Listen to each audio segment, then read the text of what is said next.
ഓം പാർത്ഥായ പ്രതിബോധിതാം ഭഗവതാം നാരായണേന സ്വയം വ്യാസേന ഗ്രഥിതാം പുരാണം മധ്യേ മഹാഭാരതം അദ്വൈതാമൃതവർഷിണീം ഭഗവതീം അഷ്ടദശാധ്യായനീ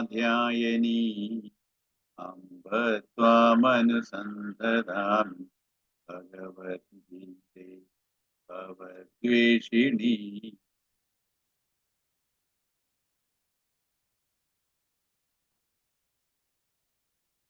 നമ്മുടെ 25 കഴിഞ്ഞ് ഇപ്പൊ അടുത്ത് 26-ാമത്തെയാണ്. ഇനി ഭൗതികവാദികൾ കരുതുന്ന പോലെ ആത്മാവിന് നാശമുണ്ടെന്ന് തന്നെ കരുതുകയാണെങ്കിലും ദുഃഖത്തിന് അവകാശമില്ലെന്ന് കാണിക്കുന്നു. 26-ാമത്തെ ശ്ലോകവും അർത്ഥവും വായിക്കാമോ? അശ്വതിക്ക് വായിക്കാമോ?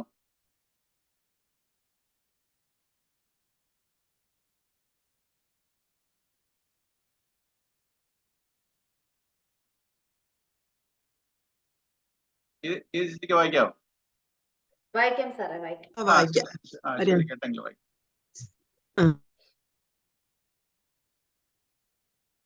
അഥ ചൈനം നിത്യജാതം നിത്യം വാ മന്യസേ മൃതം തഥാപി ത്വം മഹാബാഹോ നൈവം ശോചിതുമർഹസി. അല്ലെങ്കിൽ ആത്മാവിനെ എന്നും ജനിക്കുന്നവനെന്നും എന്നും മരിക്കുന്നവനെന്നുമാണ് നീ കരുതുന്നത്. എന്നാൽ പോലും ഹേ വീര, ഇങ്ങനെ ദുഃഖിക്കാൻ പാടില്ലല്ലോ. നീ ഇങ്ങനെ ദുഃഖിക്കാൻ പാടില്ലല്ലോ. ഈ ശ്ലോകത്തിലും അടുത്തതിലും ഭൗതികവാദികളുടെ കാഴ്ചപ്പാടിൽ ജീവിത യാഥാർത്ഥ്യങ്ങളെ വിലയിരുത്താൻ കൃഷ്ണൻ അർജുനനെ ഉപദേശിക്കുന്നു. പ്രത്യക്ഷത്തെ മാത്രം പ്രമാണമാക്കുന്നവർ, കാണുന്നത് മാത്രം വിശ്വസിക്കുന്നവർ ആണല്ലോ ഭൗതികവാദികൾ. ആ നിലയ്ക്ക് ജനന മരണങ്ങളുടെ ഒരു പ്രവാഹമല്ലേ ജീവിതം? ഉണ്ടാവുക, നശിക്കുക, ജനിക്കുക, മരിക്കുക, ഇതാണ് എവിടെയും നടന്നുകൊണ്ടിരിക്കുന്നത്. അവരെ സംബന്ധിച്ചിടത്തോളം ജീവിതം ജനന മരണ സ്വരൂപമാണ്, നിത്യപരിണാമിയാണ്. എല്ലാവരും ജനന മരണങ്ങൾക്ക് വിധേയരാണെന്ന് അത് പ്രകൃതി നിയമമല്ലേ? ഇത് അംഗീകരിക്കുകയാണെങ്കിലും ഇങ്ങനെ ദുഃഖിക്കുന്നതിൽ അർത്ഥമില്ല. ഭഗവാൻ കൃഷ്ണൻ ഈ ഒരു ഇതിനെ ഭൗതികവാദികളുടെ ഇപ്പം ഈ ഇതുവരെ പറഞ്ഞതൊക്കെ ഒരു തത്വദർശനം വെച്ചാൽ പാരമാർത്ഥിക സത്യത്തിന്റെ വെളിച്ചത്തിലുള്ള കാര്യങ്ങളാ പറഞ്ഞുകൊണ്ടിരുന്നത്. ഇപ്പൊ സാധാരണക്കാർക്ക് ഇത് അറിയത്തില്ല. ഇപ്പൊ അർജുനന് ഒരു സാധാരണ ലെവലിൽ നിന്നോടാണ് ദുഃഖിച്ചത്. ഓക്കെ, അപ്പൊ ആ ഒരു ഭൗതികവാദികൾ ഇതൊന്നും പാരമാർത്ഥ്യ സത്യം അറിയാത്ത ഒരാളുടെ നിലയിലാണെങ്കിലും ഈ ദുഃഖിക്കാനും പാടില്ലെന്നുള്ളതിന് ഇത് പറയുക. കാരണം ജനിച്ചു കഴിഞ്ഞാൽ മരണം ഉറപ്പാണ്. കാണുന്നത് മാത്രം വിശ്വസിക്കുന്നവരും ആണല്ലോ ഭൗതികവാദികൾ. ആ നിലയ്ക്ക് ജനന മരണങ്ങളുടെ ഒരു പ്രവാഹമല്ലേ ജീവിതം. ഉണ്ടാവുക, നശിക്കുക, ജനിക്കുക, മരിക്കുക, ഇതാണ് എവിടെയും നടന്നുകൊണ്ടിരിക്കുന്നത്. അവരെ സംബന്ധിച്ചിടത്തോളം ജീവിത ജനന മരണ സ്വരൂപമാണ്, നിത്യപരിണാമിയാണ്. എല്ലാവരും ജനന മരണങ്ങൾ ഇതാണ്. അപ്പൊ നമ്മുടെ ഈ ധാരണയിൽ ഇരിക്കുന്നതാണ്. ആ ലെവലിലാണെങ്കിൽ പോലും നമുക്ക് ദുഃഖിക്കാൻ അവകാശമില്ല. ഇതെല്ലാവരുടെയും ജീവിതത്തിൽ നടക്കുന്ന. അപ്പം ഇത് ഒരാൾ മരിക്കുമ്പോൾ നമ്മൾ ഇതിന് ഇത്രയും ഇതാവേണ്ട കാര്യം എന്താ? ജനിക്കവും മരണവും ഇതൊക്കെ ഒരു പ്രകൃതി നിയമം പോലെ ഇതെല്ലാം നശിക്കുന്നതാണ്. അപ്പൊ ഭൗതികവാദികളിലൊക്കെ ഈ എനിക്ക് നാശമില്ലെന്നുള്ളൊരു കൺസെപ്റ്റ് ഇല്ല. ഞാൻ നശിക്കുവാൻ പോവാണ്, ഞാൻ മരണത്തോടെ ഞാൻ അവസാനിക്കുന്നു, പിന്നെ എനിക്കില്ല. ആ ഒരു കൺസെപ്റ്റാണ് ഈ ശരീരബോധത്തിൽ ഇരിക്കുന്നവർക്കെല്ലാം. നാളെ എന്തായാലും വിളിക്കാൻ സുമതി വിളിച്ചു കഴിഞ്ഞാൽ ഫീസ് ഞാൻ പറഞ്ഞ ഓർഡർ എടുത്ത് വെച്ചേക്കാണ് സാർ. വിളിച്ചാൽ മതി, കൊണ്ടുകൊടുക്കണേ വീട്ടിൽ കൊണ്ട് കൊടുത്തേക്കാൻ. സാർ നാളെ ഫീസ് ഒന്ന് അയച്ചേക്കണേന്ന് പറഞ്ഞു. ഞാൻ സാറിനെ വിളിക്കാം, നാളെ വിളിച്ച് സംസാരിക്കാം.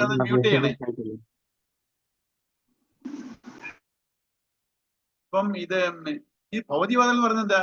ശരീരബോധത്തിൽ ഇരിക്കുന്നവര്, ഞാൻ ശരീരമാണെന്നുള്ള തോന്നലിരിക്കുന്നവരെയാണ് ഭൗതികവാദികൾ എന്ന് പറയുന്നത്. ഞാൻ ശരീരമാണെന്ന് തോന്നലിരുന്നാൽ ശരീരത്തിന് ജനനമുണ്ട്, ശരീരത്തിന് മരണമുണ്ട്. ഇതെല്ലാവർക്കും സംഭവിക്കുന്നതാണ്. ഏത് തലത്തിലുള്ള ഏത് മനുഷ്യജീവി, എല്ലാ ജീവികളിലും ഇതൊന്നും ജനനവും മരണവും നടക്കുന്നുണ്ട്. അപ്പം ആ ഒരു രീതി നോക്കുവാണെങ്കിൽ നീ എന്തിനാ വിഷമിക്കാൻ്റെ കാര്യം എന്തുവാന്ന് ആ ഒരു തലത്തിൽ പറയുന്നതേ ഉള്ളൂ. കാരണം നമ്മൾ ഏതും അന്ന് ഞാൻ പറഞ്ഞല്ലോ, ഒരു വിഷയത്തിനെ 4 രീതിയിൽ കാണാം. ഒന്ന് ശരീരത്തിന്റെ ലെവലില്, മനസ്സിന്റെ ലെവലില്, ബുദ്ധിയുടെ ലെവലില്, ആത്മീയതയുടെ ലെവലിൽ. ഇപ്പൊ ശരീരത്തിന്റെ ലെവലിലും മനസ്സിന്റെ ലെവലിലും ബുദ്ധിയുടെ ലെവലിലും ഈ 3 കൂടെ ചേർന്നാണ് ഭൗതികം. ഇത് നമ്മൾ ജഡവസ്തുവാ. അപ്പം ഈ ആത്മീയത എന്ന് പറയുന്നത് എന്തുവാ? ആത്മാവിന്റെ ലെവലിൽ, പരമാത്മ ചൈതന്യ ലെവൽ എന്ന് പറയുന്നത് വിവേകത്തിന്റെ, അത് എന്നും സനാതനമാണ്. പരമാത്മ ചൈതന്യം നമ്മൾ നേരത്തെ ഉള്ള ഇതിൽ കണ്ടല്ലോ, അത് നിത്യമാണ്, സർവവ്യാപിയാണ്, അചലമാണ്, സ്ഥാണുവാണ്, സനാതനമാണ്. അപ്പൊ ഇങ്ങനെയുള്ളതാണ്. പിന്നെ അതുകൂടാതെ അചിന്ത്യമാണ്, അവ്യക്തമാണ്, അവികാര്യമാണ്. അപ്പം ഭൗതിക ലെവലിൽ നോക്കിയാലും മാനസിക ലെവലിൽ നോക്കിയാലും, നമ്മുടെ മാനസിക ലെവലിൽ നോക്കിയാലും ഇതിനെ ഒന്നും, ഈ മാറ്റങ്ങളൊന്നും ഇല്ലാത്തതാണ് പരമാത്മ ചൈതന്യം. നമ്മളപ്പം ഈ ഭൗതികത്തിന്റെ ലെവലിൽ നോക്കുമ്പോൾ ഇതിന് ജനനമുണ്ട്. ഞാൻ ശരീരബോധത്തിൽ ഇരിക്കുന്നിടത്തോളം കാലം എനിക്ക് ശരീരത്തിൽ ജനനമുണ്ട്, മരണമുണ്ട്.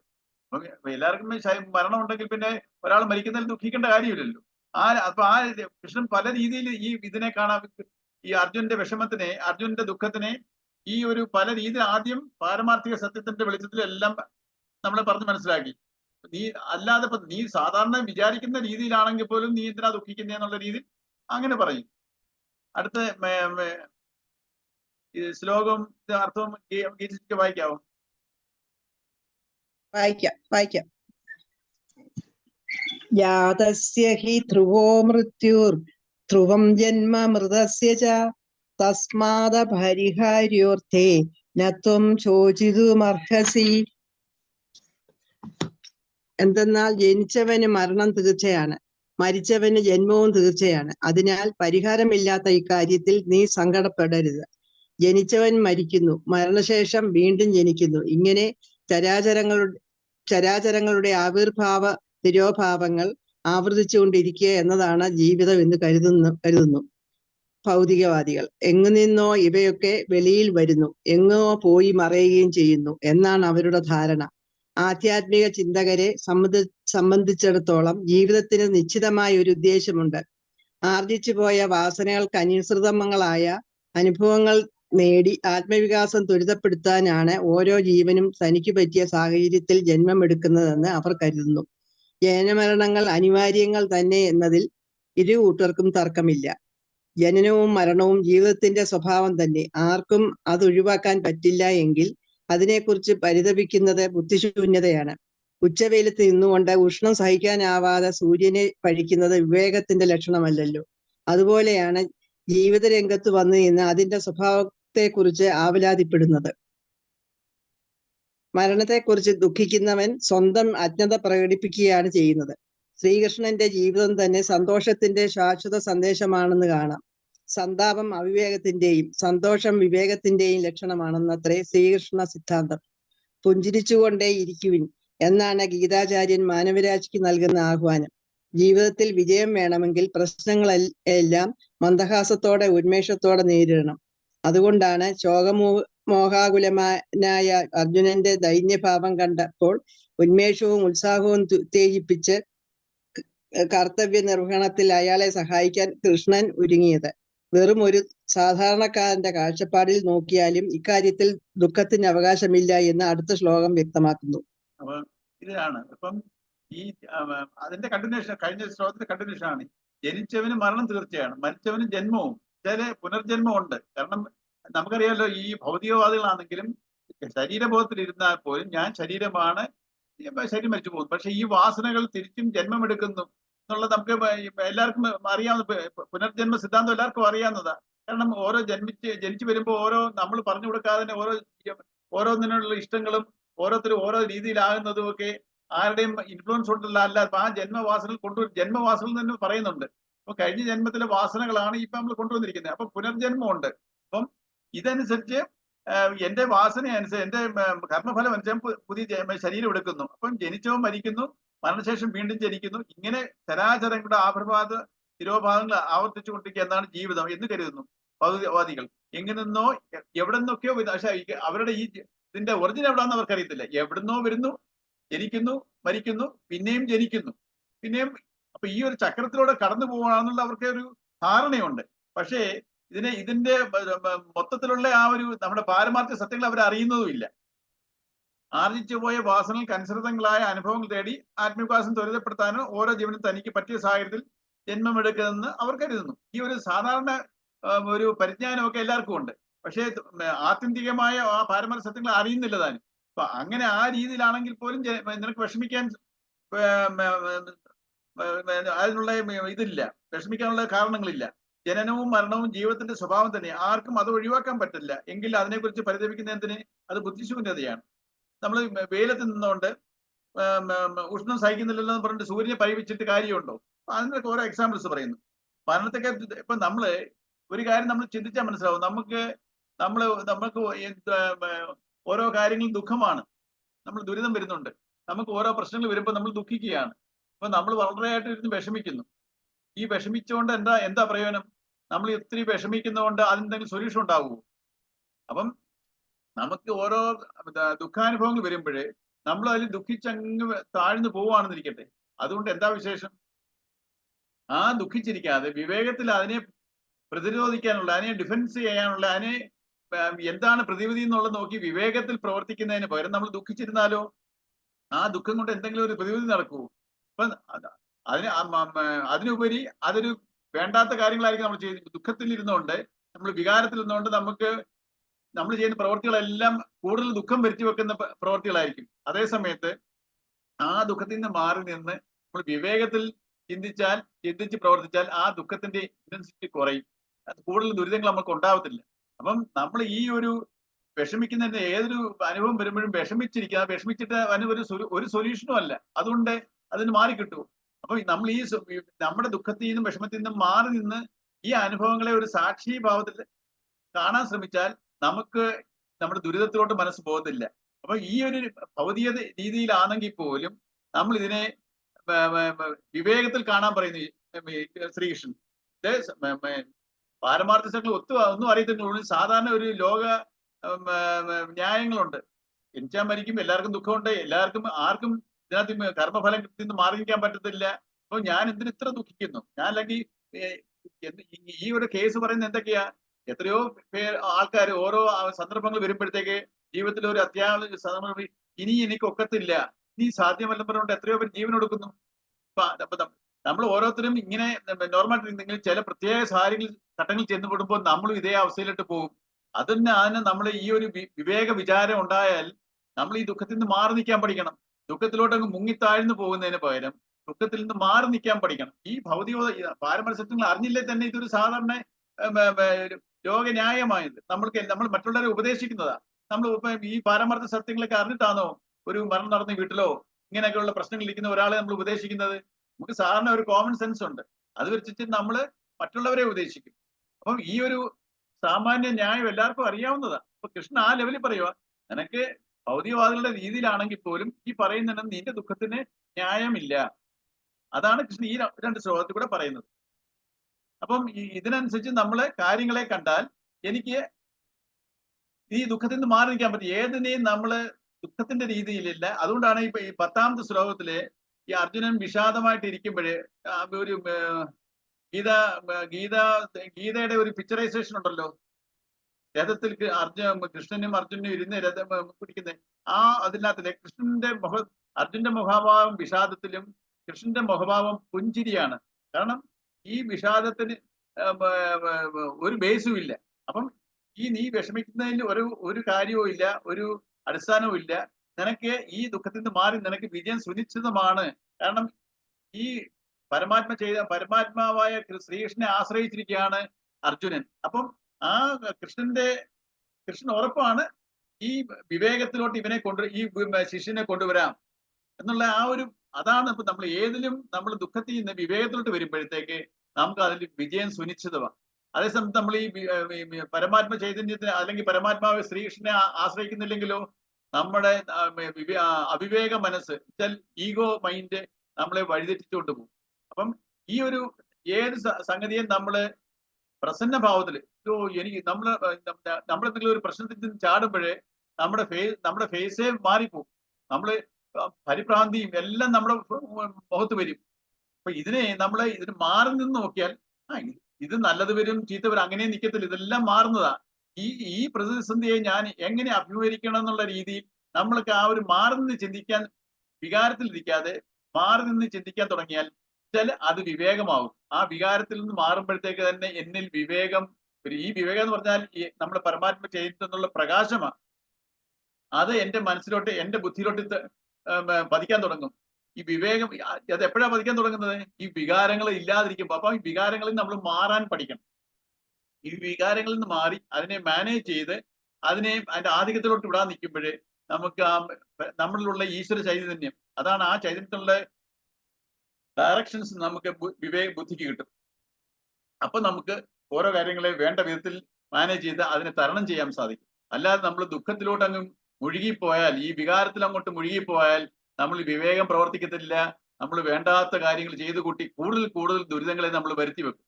അപ്പൊ ഇതാണ് കൃഷ്ണൻ പറയുന്നത്. നമ്മൾ ഭൗതിക സാധാരണ രീതിയിൽ ചിന്തിച്ചപ്പോൾ നമ്മൾ പലരെയും ഉപദേശിക്കുന്നത് പോലെ ആ ഉപദേശങ്ങൾ നമ്മൾ ഉൾക്കൊള്ളണം. നമ്മൾ മറ്റുള്ളവർക്ക് ഉപദേശം കൊടുക്കും, പക്ഷെ ആ ഉപദേശം നമുക്ക് ആപ്ലിക്കബിൾ അല്ല. നമ്മളൊക്കെ വരുമ്പോൾ ഇതൊന്നും നമ്മൾ അതേപോലെ മറ്റൊരാളിൽ നിന്ന് വിഷമിച്ച പോലെ നമ്മൾ ഇരിക്കും. ഇപ്പൊ വേറൊരാൾ വന്ന് നമ്മളെ ഉപദേശിക്കും, അയാളും ഇത് തന്നെ. അപ്പം ഈ എല്ലാവർക്കും അങ്ങോട്ടും പരസ്പരം ഉപദേശിക്കാനൊക്കും, പക്ഷേ കാര്യങ്ങളിലോട്ട് അടുക്കുമ്പോഴേ ഈ ഉപദേശങ്ങളൊന്നും നമ്മൾ അപ്ലൈ ചെയ്യത്തില്ല. ഇത് ഭൗതിക, നമ്മൾ ഇതിന് പാരമാർത്ഥ സത്യങ്ങളൊന്നും അറിയണമെന്നില്ല. ഇതൊക്കെ അറിഞ്ഞിട്ടാണോ നമ്മൾ ഓരോരുത്തരെ ഉപദേശിക്കുന്നത്? അല്ലല്ലോ. അപ്പൊ ഈ രീതിയിൽ നമ്മൾ ഇതിനെ ആ രീതിയിൽ ലെവലിലായപ്പോൾ നമുക്ക് ദുഃഖിക്കാൻ അവകാശമില്ലെന്ന് കൃഷ്ണൻ പറയുകയാണ്. ഈ 2 ശ്ലോകം കഴിഞ്ഞു. നമുക്ക് ഇതിനത്തെ കഴിഞ്ഞ ക്ലാസ് ഈ ജീവാത്മാവും പരമാത്മാവും എന്നുള്ളൊരു എക്സാമ്പിൾ പറഞ്ഞായിരുന്നു. ഞാൻ പറഞ്ഞല്ലോ കണ്ണാടിയിൽ നമ്മുടെ പ്രതിബിംബത്തിനെ കാണുന്നതൊക്കെ. അതിന് 2-3 എക്സാമ്പിൾസും കൂടെ ഇതിനകത്ത് ഈ ശാസ്ത്രങ്ങളിൽ പറയുന്നതിന് നേരത്തെ ഒന്ന് പറഞ്ഞിട്ടുണ്ട്. മൺപാത്രങ്ങൾ പല രൂപത്തിലും ആകൃതിയിലുമുള്ള പല പേരിലും പല പേരുകളായിരിക്കും, പല ആകൃതിയായിരിക്കും. എത്രയോ മൺപാത്രങ്ങളുണ്ട്. പക്ഷെ എല്ലാത്തിന്റെയും സത്ത എന്ന് പറയുന്നത് മണ്ണ് മാത്രമാണ്. അതെല്ലാം ഉടഞ്ഞു പോയി കഴിഞ്ഞാൽ അവസാനം മണ്ണ് മാത്രമേ അവശേഷിക്കത്തുള്ളൂ. എല്ലാ പല രീതിയിലുള്ള മൺപാത്രങ്ങള്, എത്രയോ തരത്തിലുള്ള മൺപാത്രങ്ങളുണ്ട്. അപ്പം ഈ രൂപവും നാമവും ഡിഫറെന്റ് ആയിരിക്കും, പക്ഷെ ഇതെല്ലാം നിലനിർത്തുന്നത് ആ മണ്ണാണ് എന്ന് പറയുന്ന പോലെ.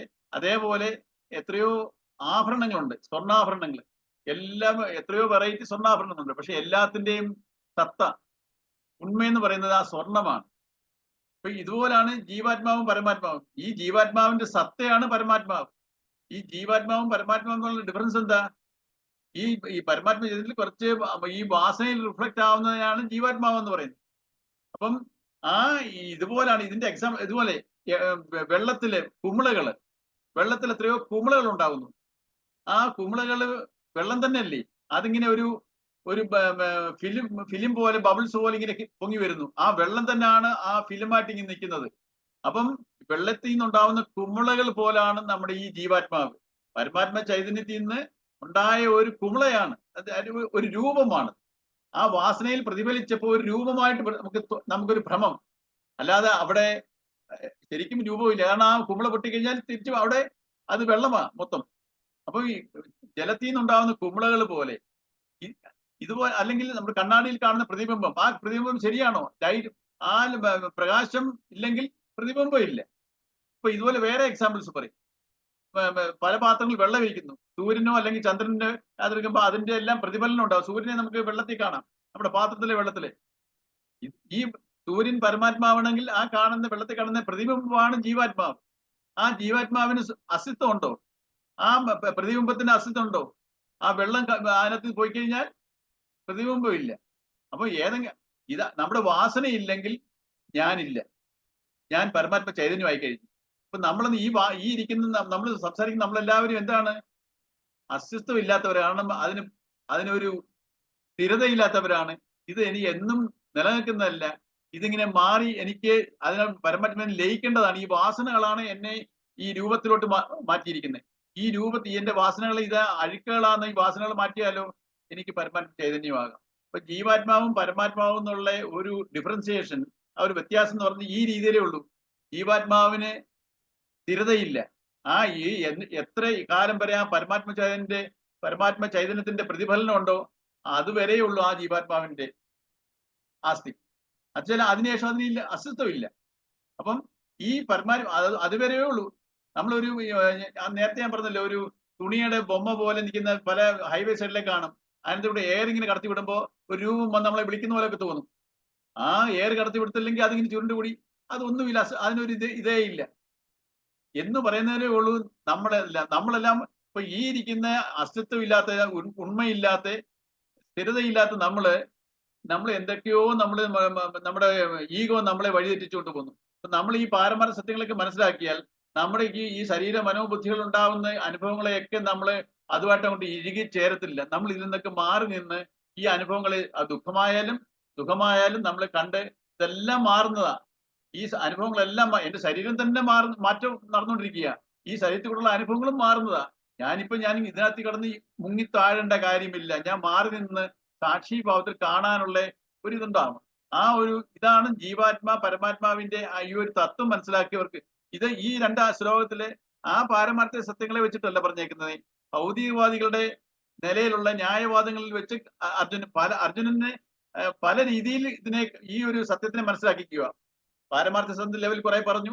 ഇപ്പൊ നീ വിചാരിക്കുന്ന പോലെ ഭൗതികവാദികൾ വിചാരിക്കുന്ന പോലെ ആണെങ്കിൽ പോലും നിനക്ക് ഈ ദുഃഖിക്കാൻ അവകാശമില്ല.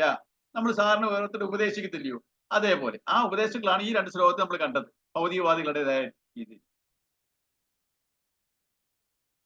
ആർക്കെങ്കിലും എന്തെങ്കിലും പറയാനുണ്ടോ?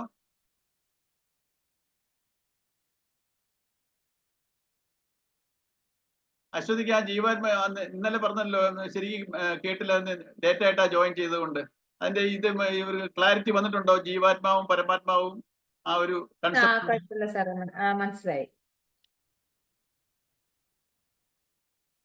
അതൊക്കെ മിക്ക അറിയാമല്ലോ അല്ലയോ? റെക്കോർഡെല്ലാം കേട്ടായിരുന്നോ?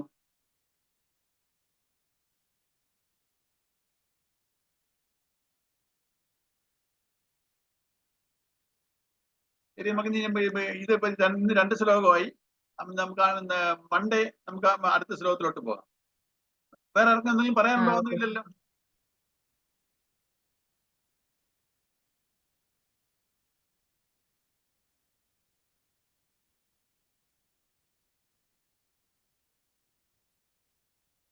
ശരി, നമുക്ക് നാളെ കാണാം, മൺഡേ കാണാം. Okay sir.